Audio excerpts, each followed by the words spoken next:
अस्सलाम वालेकुम। मैं अभी आया हूँ अंचोली,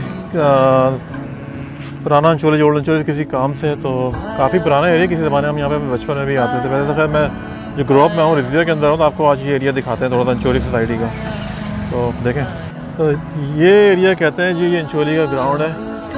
और यहाँ सारे जो है ना, ये सब घर वर सब बने हुए हैं।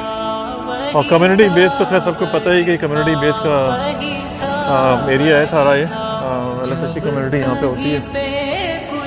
लेकिन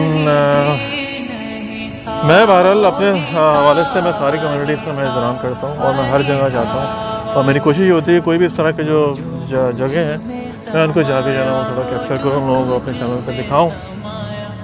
ये सामने शोबा करबला है अंचोली का मामबार का, और ये दूसरा है चारदा मासूमीन। तो मैं इधर ही किसी काम से आऊँ, किसी के घर पे मैं किसी काम से आऊँ, ऑफिस है यहाँ पे। वहाँ पे सारा जो है ये कम्युनिटी बेस का सारा है यहाँ पे। ये अंचोली का मामबार का मशहूर सारी यहाँ पे ये दुकानें हैं, और अलम ताज़िए जो भी मुहर्रम के हवाले से जो चीज़ें होती हैं ये सब यहाँ पे मिलती हैं लोगों को। लोग आके तबरुकात लेके जाते हैं। और किताब, मज़हबी किताबें हैं, अलम है,